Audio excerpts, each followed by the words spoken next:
Hello everybody, I am Alex Flores from Las Perlas del Mar, and today we have a very special guest. Her name, Debbie Young. She is a Jamaican-Canadian adult poet, a monodramatist, and educator. I am very excited to interview her today. Stay with us to enjoy this interview.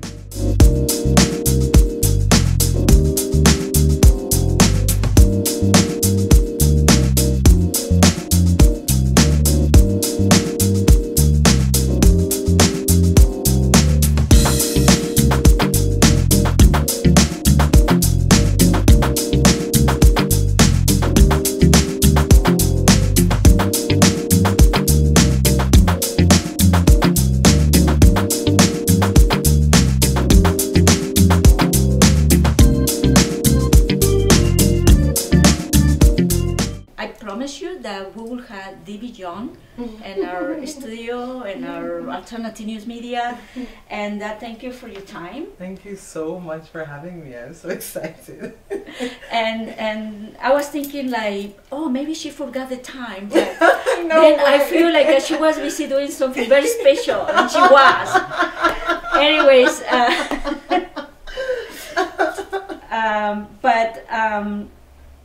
I want to ask you, you are like a storytelling master for me. And and every time I see your performance, you really deeply touch all those feelings about justice and about making a world different and a better place to live for our kids. When do you start actually making stories? At what age? Wow, my goodness, really early, really early. My mom is a storyteller as well, and I grew up in Jamaica watching her and watching her friends, who were many of whom working class young people. They were like in their late teens doing this kind of poetry that was a Jamaican form of protest poetry that was talking about the economic situation, the racial situation, the legacies of imperialism and colonization. And this is what I grew up in. Also, Jamaica is coming out of the legacy of very old African storytelling traditions that include the whole body. You use your whole body to tell the story. And the storyteller's position is really quite important in the village. The storyteller is expected to reflect the people who gather to listen to their stories. So very early on, I had a very specific view of storytelling imparted upon me through the Jamaican culture, through my mother, through the early dub poets, and through political activism, really. Yeah. And one of the things that I always interested in a storytelling person is like how much of your experiences from childhood or used for you to create like all this material. Yeah. I think first and foremost, as a storyteller, I believe you pull from your lived experience. Why pull from your lived experience? Because it is the most authentic thing that you know. Too often we run the danger of going out and talking about something that we don't know anything about, and we feel like we have this view on it, and we feel like we know what the people are experiencing in it, but we don't. If I haven't lived through something, then I can like imagine what it would be like. I can, think about what it would be like, but I don't actually know. And I think that's important, because storytellers are also truth sayers, so that what we interpret as the truth has to be the truth in the ways that we know it from our bodies. So I really like to begin with what I have experienced, and then that becomes mythologized and poeticized. I can then begin to use my imagination to expand the story or change its parameters, but really at its nucleus is something that I know a little bit about because I've been there in some way. And I think that's really crucial. Otherwise, you get people talking about, they're talking about what's happening on the continent, on the African continent, or they're talking about what's happening in South America, and they've chosen sides and they know who's right and they know who's wrong, and it's very, very binary and very black and white. But those of us who live in those spaces know that the story is usually much, much more complex, and that's the one that we're interested in telling and interested in hearing. And your interest about the whole women's equality and the women's rights and be out there speaking the stories of women. Yeah. This is most of your work. Yeah, I feel like the woman's story is at the center, And why is it at the center? Because if we think of the concept or the metaphor of woman, then let's say, as the creator, as the womb or temple or space from which everything emerges. And that doesn't mean you have to be a biological woman or even a woman who still has her womb inside of her body, right? We're talking about the metaphor of what this idea of woman represents. And that is, if you think of the earth, if you think of the cosmos, if you think of the universe, if you think of any ability to produce life, the plants, the trees, that is the essential metaphor as far as I'm concerned. You don't need to literally be pushing things out of your body. If men or even other genders who don't consider themselves women tune into the metaphor of woman, then we can all identify with that idea. The idea of having a sacred space from which to create, whether that's creating art, creating other human beings, creating political change, creating a future, whatever it is, protecting the planet, protecting the people, protecting the animals, all of that for me, the nucleus of that is that metaphor of the eternal mother, which is not a new idea. This is this idea is as old as all the peoples who've ever lived on the face of the planet. Before we used to worship this idea of the mother, of the womb, of the universe, of the womb-niverse. And we've traveled so far now to be so violent and hateful towards the very thing that gives us life, which really makes me just shake my head. I don't understand. How do you come from that space where entire peoples and cultures understand and revere the mother metaphor? Within that metaphor is woman, and then to get to where we are now, which is like, it's absolute madness. Madness. So that sits at the center of my work. This idea of reconciling my own relationship to the great mother metaphor. The ways in which I am patriarchal, having been conditioned by the society that I've been raised in, right? The ways in which I am sexist, the ways in which I am homophobic, the ways in which I violate women through the way that I violate myself. I start there to look at my own patterns of dysfunction, and then from there, hopefully, as I understand the ways in which I need to change, I can talk about change, but not before. Not before I actually engage myself. In this world right now, it takes so much effort to look for women's rights and to actually make justice and feminicize, like in Mexico or Guatemala or Uganda. Or Canada. Or Canada, wow. Canada, yes. There is a piece that I've been listening a lot that is called What's Next? And it's about love. Yeah.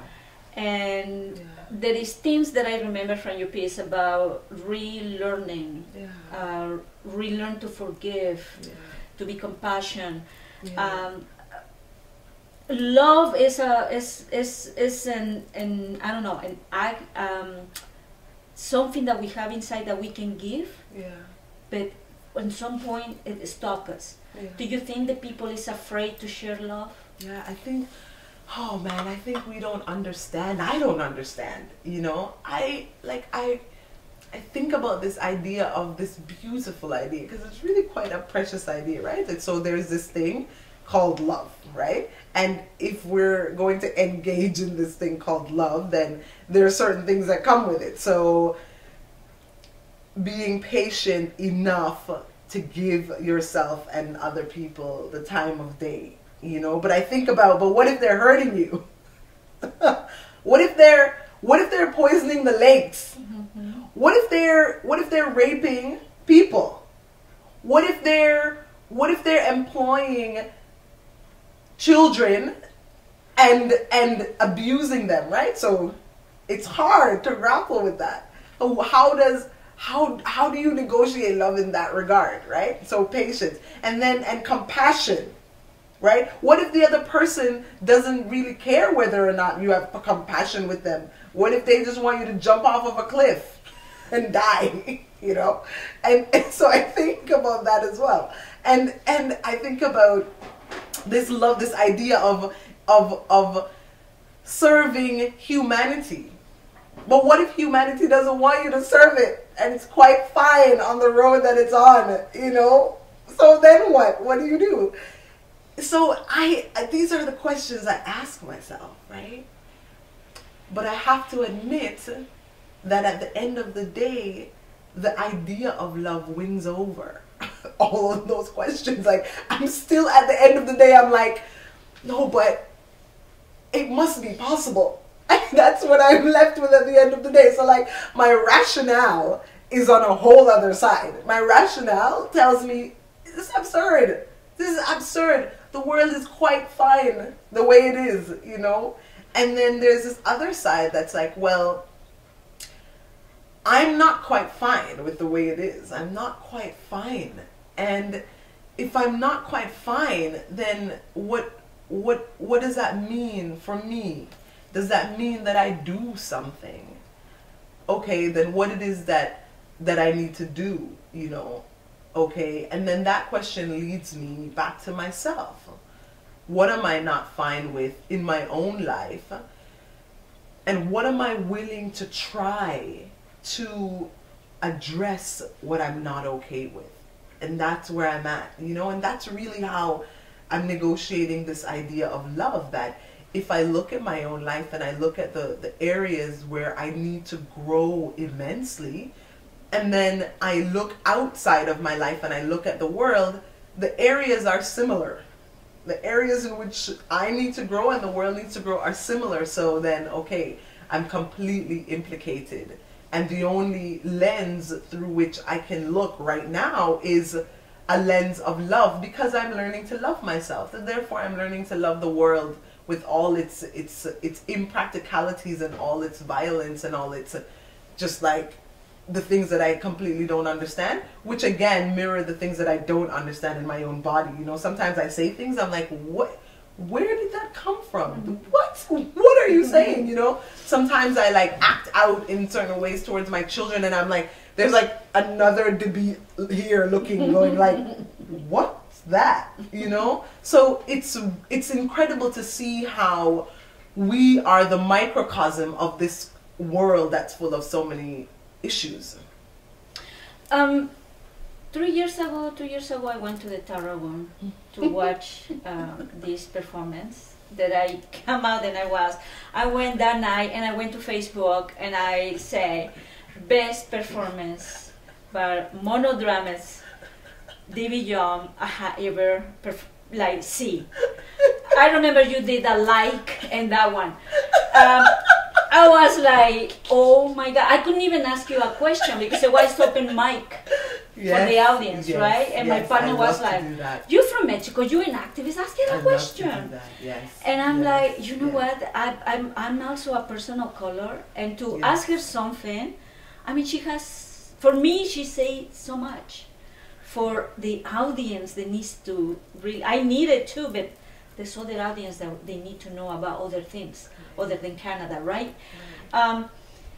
You talk about this, really, this, I don't know, it's a technique, like you see the future in a present moment. Wow. How do you do that? You're gonna make me cry. I was like, this woman is a shaman, because I was sitting, I relaxed my back, and when I started seeing you, I just was, I couldn't believe it. I was like, when I finished, I was like, you just let me come. I need to have a tequila and sit down with myself. Because this lady just took me to the future in a present moment. And it's happening, and it's getting there, and we have... Wow. So... It's so important for me to hear you say that, because, you know, storytelling is a very sacred act. You know, it's ancient magic.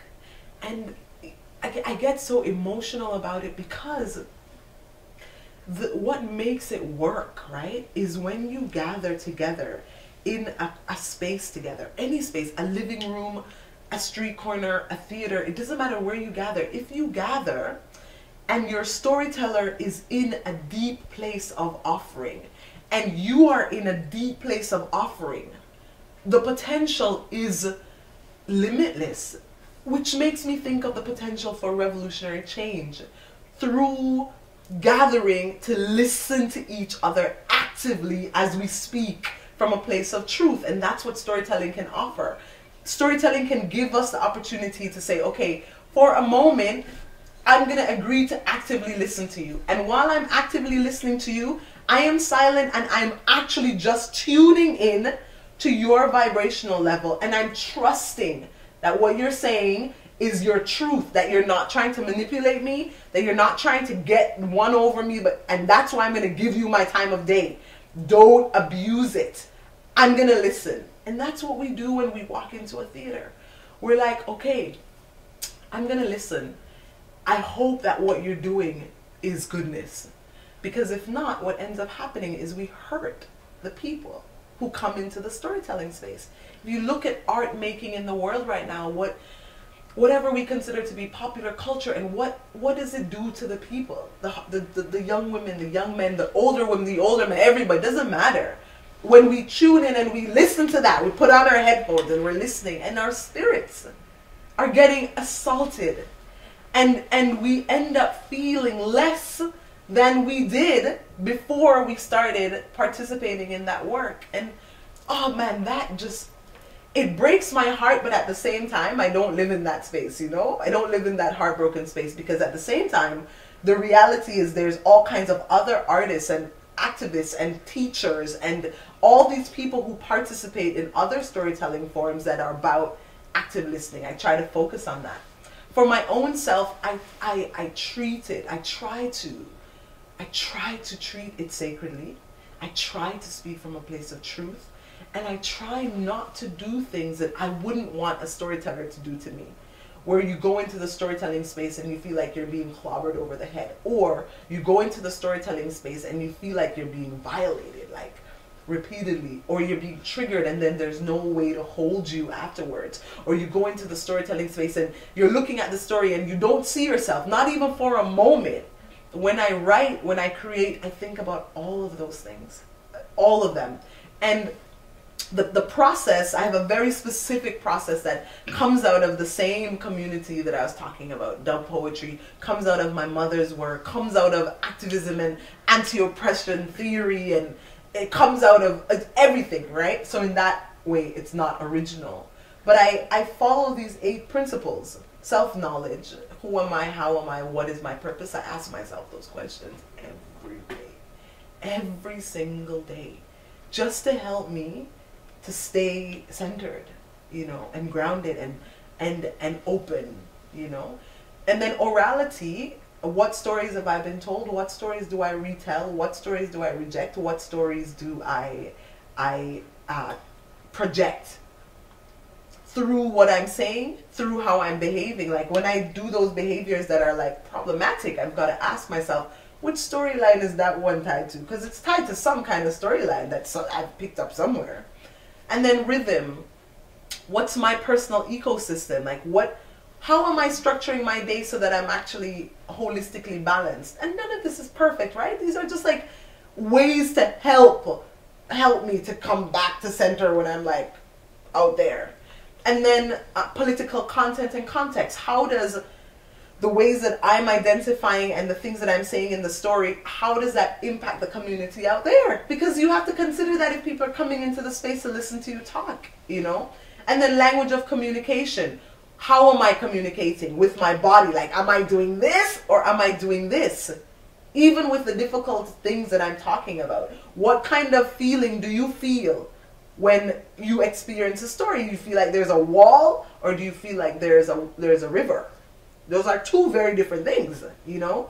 And then urgency. Am I talking about things that are urgent, not only to myself, but urgent to the people who are coming in, you know? Sacredness. Am I creating a space where people feel like they're in a temple without any religious overtones, but a temple is in a place where you come to actually be able to feel like you're a precious, invaluable, wonderful entity that needs to be loved and celebrated? And then finally, integrity. Does the work have integrity? Do I have integrity? Whatever is going on the inside of me will come out in the work. You can't hide it. We're light.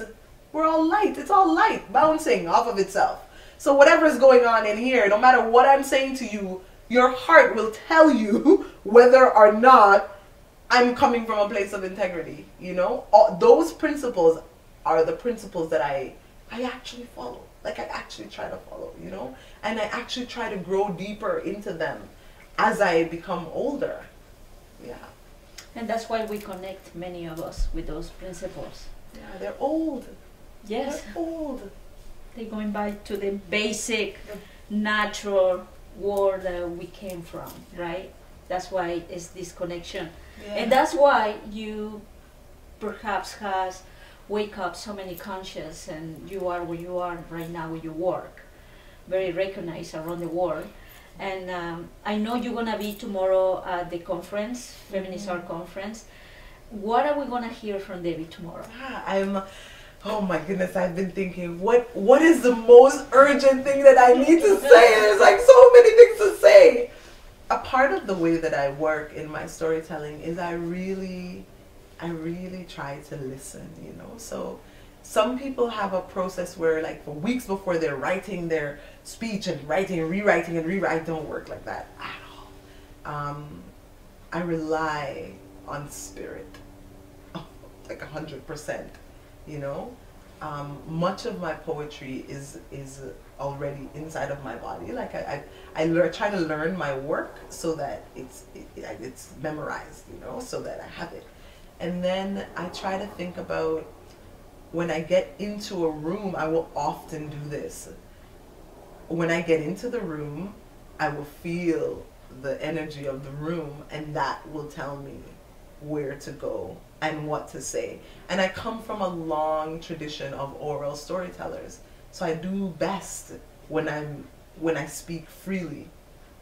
I'm not sure. It's like, yeah, it's a very magical thing. So we don't know what we're gonna hear. It's a very magical thing, but I do best when I'm able to come into a place of focus, deep groundedness, and then speak from that place. And that's really what I practice. Yeah, that's what I practice. Wow. Thank you so much. You're welcome. It has been amazing to meet you in person. Wonderful. And to have the privilege to interview you. And you live now here, because back then I hear that you were Africa. All over. I spent the last 10 years just moving around the world, learning and teaching, and just looking at how other people in different parts of the world live. And of course, you know, what I found is that they live just the way everybody else lives. You live. You just live, you know? Which is a big lesson, right? Because I think the grass is greener over there, or those people do it differently, and, you know, those ideas. No, human beings we're negotiating through figuring out why we're here. You know, where did we come from? Where are we going to? Everyone's trying to figure it out, you know? And so the journey led me right back to Toronto. I moved back last summer, officially this January. And I'm really happy to be back. I am so happy to be back. Maybe to be in one place for a long time. Yes, the roots. It's good to nurture the roots as well. Yeah. It's good to wander, and it's good to ground. Yeah. Well, thank you so much. You're welcome. And we will be tomorrow taping the Wonderful. conference, Yes, presented yes. also in our channel. Yes. And thank you, audience, and see you next time. Lovely, thank you. Thank you. That was very nice.